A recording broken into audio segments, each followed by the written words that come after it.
what's happening with SPACs and say it's got to be a sign of froth. I just read today, I think Colin Kaepernick has a SPAC.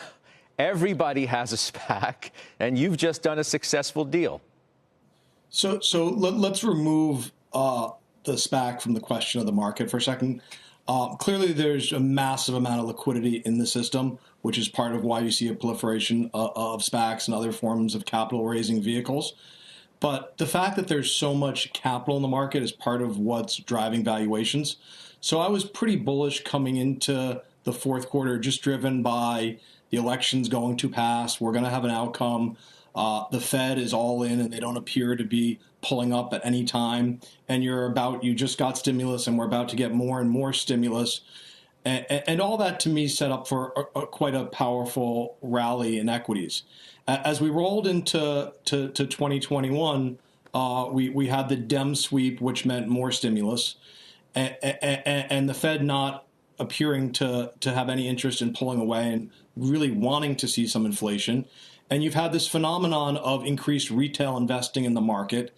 So, everyone has sort of stayed home, used some of their excess savings, which they can't spend going on a cruise or going to Disneyland, and they have money and they're able to buy and sell securities without having commissions. And that behaviors work because assets have improved. So, I probably would not have predicted the retail investment phenomenon, but if you combine the fiscal and the monetary policy, I think that gives a powerful backdrop. Now, with that said, everything that had me bullish going into the end of last year, people sort of know today. So the question is it a bubble and where are we? The flip to that is, volatility is still very, very high, and implied volatility is like 10 points higher than realized volatility. So everyone comes on TV and talks about all the complacency, yet the market's not showing you that in terms of volatility.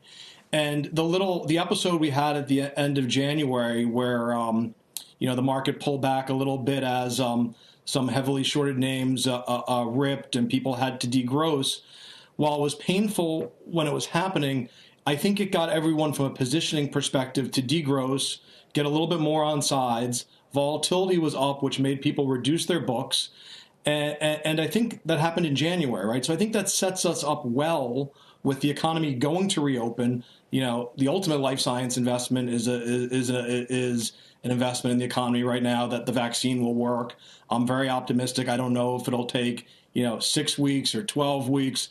But as we look forward, I think we're going to have a lot of vaccines available. There's a lot of pent-up demand. So just when you've had additional stimulus, the Fed's still there, you're going to get the economy reopening.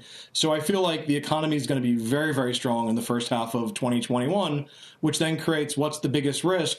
And I think the biggest risk is, do you get inflation? And what does that do to the price of equities?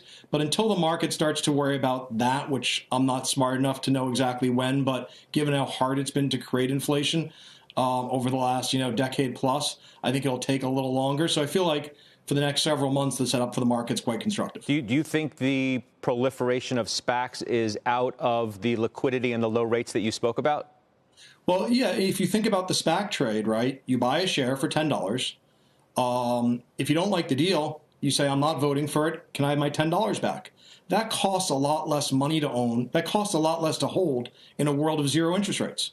So in a world where you can leverage your balance sheet, get a lot of capital, and the cost of capital is very, very low, you're buying a free option. I also just told you volatility is high. In a world in which volatility is high, a free option is worth more. So the right deal, if it can go from 10 to 20 or whatever the case is, you can make an exceptional rate of return with effectively no risk other than the time value of money. And we just discussed that it cost almost zero today. Mm-hmm. So to me, this makes a lot of sense. With that said, there will be some good SPAC deals. Hopefully ours is one of them. I'm really confident. There'll be some less good SPAC deals. And not all deals will be the same. The structure makes a lot of sense. It's a vehicle that people will use. But some deals will be good and some deals won't, and it'll be very much case specific. So